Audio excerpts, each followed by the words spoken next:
Compound noun. তো compound নাউনের শেষে এই যে ল আছে, এই ল এটা একটা ওয়ার্ড, এই ল এর পরে কিন্তু আমরা সবসময় অ্যাপোস্ট্রফ এস ব্যবহার করব, কখনো কিন্তু ফাদার্সের এখানে কিন্তু হবে না। এবার আসবো নাম্বার 2 এর ব্যবহার।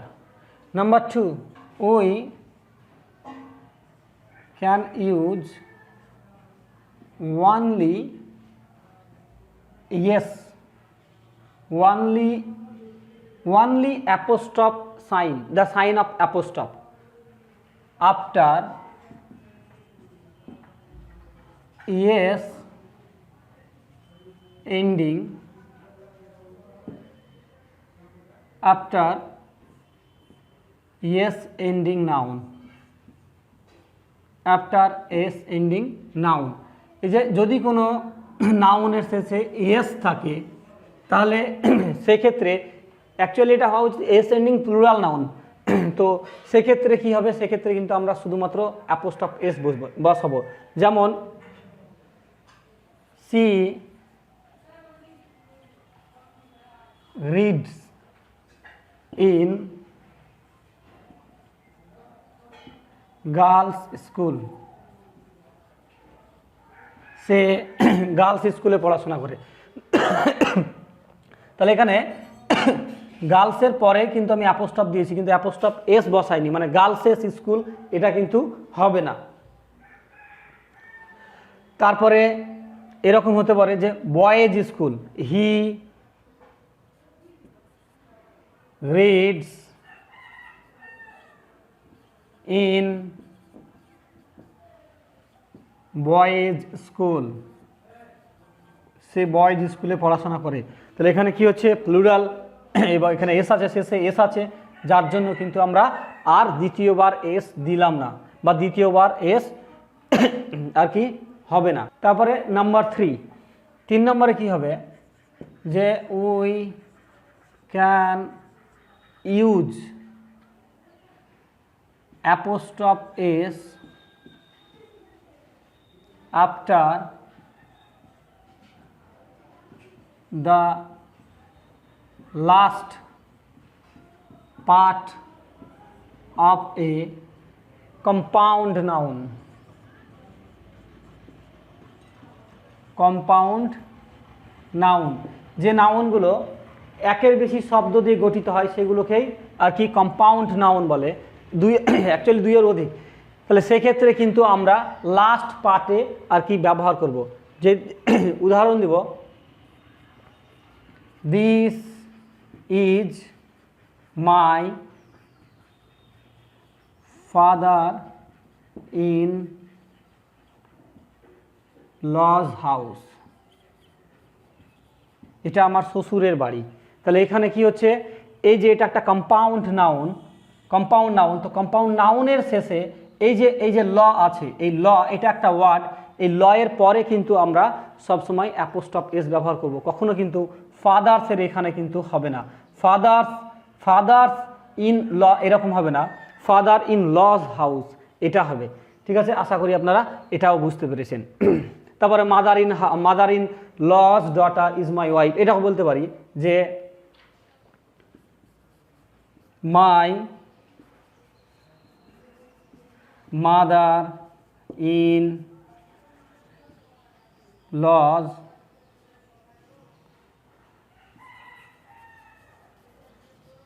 daughter is my wife, যে আমার শাশুড়ি মার কন্যাই হলো আমার ওয়াইফ। ঠিক আছে, তাহলে এটুকু বলতে পারি। এখানে অ্যাপোস্ট্রফ এস সবসময় কম্পাউন্ড নাউনের ক্ষেত্রে অ্যাপোস্ট্রফ এসটা last part of the word, last part of the compound নাউনের শেষে কিন্তু ব্যবহার হবে। এই জায়গাটা আপনাদেরকে মাথার মধ্যে রাখ। নেক্সট মোস্ট ইম্পর্টেন্ট একটা জিনিস, যেটা হয়তো আপনারা জানেন না, যে জিনিসটা আমি আজকে আপনাদের সঙ্গে তুলে ধরার চেষ্টা করছি, খুবই গুরুত্বপূর্ণ। ভিডিওটি একদম শেষ পর্যন্ত দেখতে থাকবেন। আমি দুটো উদাহরণ লিখি। রামস and Sam's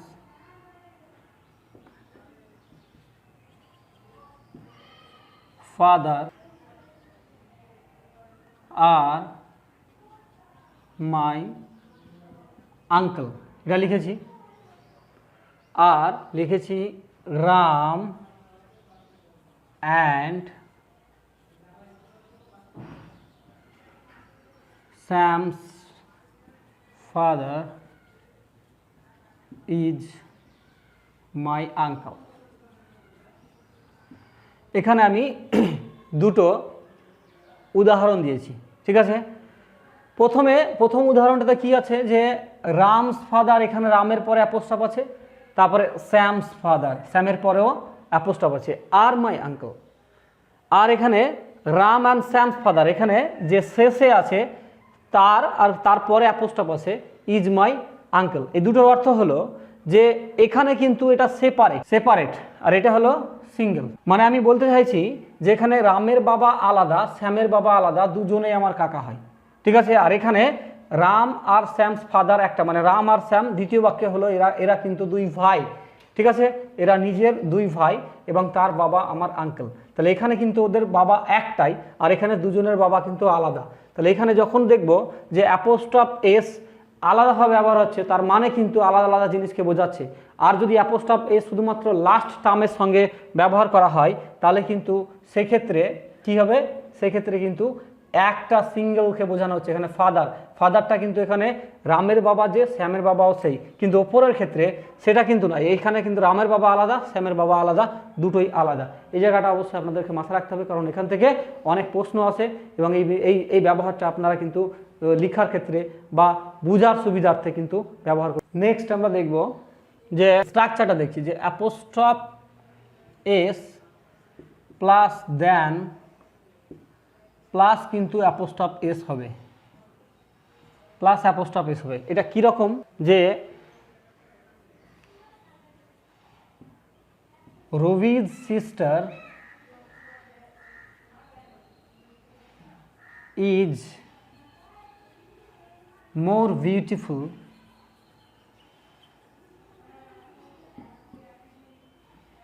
than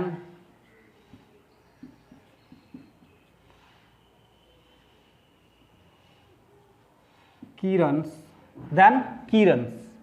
মানে হলো রবির বোন কিরণের বোনের থেকে কিন্তু বেশি সুন্দর। তাহলে এখানে কি হচ্ছে, এই জায়গাটাতে কিন্তু আমি অ্যাপোস্ট্রফ দিয়েই ছেড়ে দিয়েছি। এর অ্যাপোস্ট্রফ না দিলে কিন্তু হবে না। তাহলে অ্যাপোস্ট্রফ না দিলে কি হবে, তাহলে কিরণের থেকে কিন্তু হয়ে যাবে, মিনিংটা অন্যরকম হয়ে যাবে। তো সেক্ষেত্রে যদি অ্যাপোস্ট্রফ এস তারপর যদি দেন থাকে তাহলে কিন্তু অবশ্যই সেক্ষেত্রে আমরা অ্যাপোস্ট্রফ এস দিব।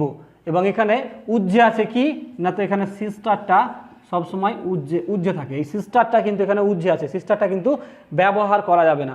যে Rabi's sister is more beautiful than Kiran's sister, ঠিক আছে। আশা করি এই জিনিসটাও আপনারা। তারপরে আর একটা যে এস অ্যাপোস্ট্রফ এস সো বা as dot dot dot as plus অ্যাপোস্ট্রফ AC কিন্তু হবে। এই জিনিসটা কীরকম যে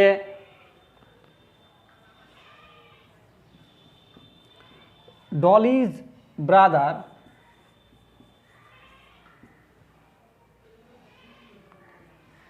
is more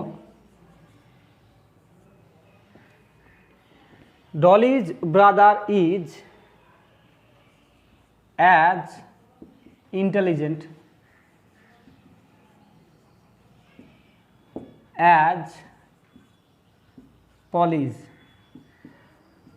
এখানেও অ্যাপোস্ট্রফ এস, এখানেও কিন্তু কম্পারিজন হচ্ছে কি, ডলিজ ব্রাদার মানে ডলির ভাই পলির ভাইয়ের থেকে পলির ভাইয়ের মতোই বুদ্ধিমান, ঠিক আছে। তাহলে এখানেও কিন্তু আমরা কি দেখলাম, যেখানে যে অ্যাপোস্ট্রফ এস দিয়েছি তাহলে ডলির ভাইয়ের সঙ্গে পলির ভাইয়ের কম্পারিজন হচ্ছে, যেই কারণে কিন্তু আমি এখানে অ্যাপোস্ট্রফ এস কিন্তু ওখানে দিতে বাধ্য হচ্ছি। এখানে কিন্তু একটা জিনিস উজ্জে আছে, সেটা হলো এখানে কিন্তু ব্রাদারটা এখানে উজ্জে আছে, এই জায়গাটা কিন্তু মাথার মধ্যে অবশ্যই রাখতে হবে, এখানে ব্রাদারটা কিন্তু উজ্জে আছে। আশা করি এই জিনিসটাও আপনারা। নেক্সট আমরা একটা মোস্ট ইম্পর্টেন্ট জায়গা আলোচনা করব, যেটা হলো কম্পারিজনের ক্ষেত্রে অ্যাপোস্ট্রফ এসের ব্যবহার। যদি কম্পারিজন থাকে তাহলে নমিনেটিভ কেসের সঙ্গে নমিনেটিভ কেসই হবে comparison.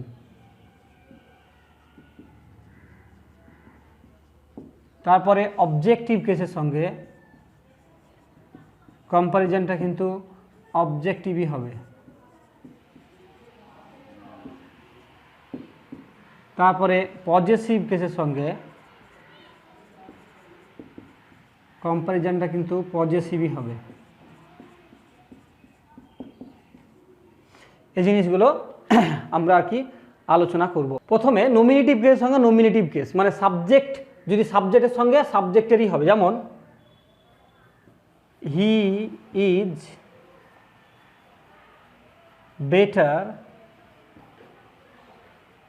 Then, he is better than, এখানে সি হতে পারে, he is better than she, সে তার থেকে ভালো।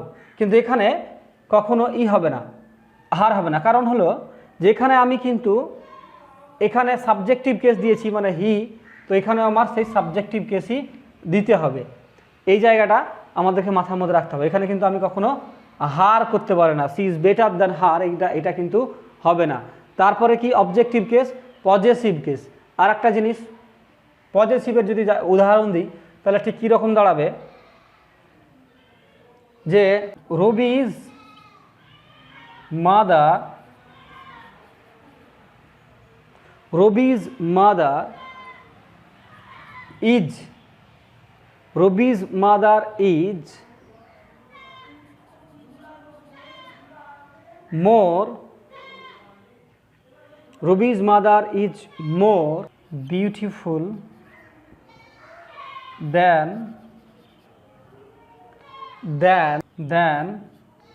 দীপকস। এখানে দীপকস মাদার, এই জায়গাটা উজ্জ্বে থাকবে। তাহলে এখানে পজেসিভ কেসের ক্ষেত্রেও কিন্তু যখন কম্প্যারিজন হবে তখন কিন্তু আমাকে এখানে পজেসিভ কেসই রাখতে হবে, আমি কিন্তু অন্য কিছু রাখতে পারবো না। তাহলে এই জায়গাটা কিন্তু আপনাদেরকে অবশ্যই মাথার মধ্যে রাখতে হবে। এবার একটা জায়গা আছে যে যেখানে আর কি দুটোই হয়, যেমন নেক্সট একটা জায়গা আছে যেখানে আমরা দুটোকেই ব্যবহার করতে পারি। কীরকম, যে আই রান ফাস্টার দেন হি বা হিম। এখানে সাবজেক্টিভ বা অবজেক্টিভ কেস দুটোই আমরা ব্যবহার করতে পারি। যদি আমি সাবজেক্টিভ কেস ব্যবহার করি তাহলে কিন্তু এখানে হি রানস কথাটা উজ্জ্বে আছে, হি রানস কথাটা উজ্জ্বে আছে। আর যখন আমি সাবজেক্টিভ কেস ব্যবহার করব, মানে যদি আমি হিম না দিই, শুধু যদি হি দিই, তাহলে এটা হয়ে যাবে কনজাংশন। এই দ্যানটা তখন ব্যবহার হবে কনজাংশন। আর যদি আমি যখনই হিম ব্যবহার করব তখন এটা হয়ে যাবে, দ্যানটা হবে প্রেপোজিশন, তখন দ্যানটা হবে প্রেপোজিশন। কারণ আমরা জানি যে প্রেপোজিশনের পরে অবজেক্টিভ ফর্ম বসে। তাহলে এটা যখনই আমি আর কি হিম ব্যবহার করব তখন এটা হবে প্রেপোজিশন, যদি হি ব্যবহার করতে তাহলে এটা হবে কনজাংশন। অ্যাকচুয়ালি কনজাংশন কেন? কারণটা হলো দেন হি রানস, এই রানস কথাটা এখানে উজ্জ্বে আছে। তাহলে এই সমস্ত ক্ষেত্রে আমরা কিন্তু দুটোকেই ব্যবহার করতে পারি। এখানে সাবজেক্টিভ আর অবজেক্টিভ দুটো জায়গায় ব্যবহার আর কি হয়। আশা করি আপনারা বুঝতে পেরেছেন। যদি ভিডিওটি ভালো লেগে থাকে তাহলে অবশ্যই সাবস্ক্রাইব করে আমার সঙ্গে থাকুন। আরও নতুন নতুন ভিডিও পেতে বন্ধুদের সঙ্গে অবশ্যই কিন্তু আমার এই চ্যানেলটি শেয়ার করতে কখনো ভুলবেন না। Thank you for watching this video.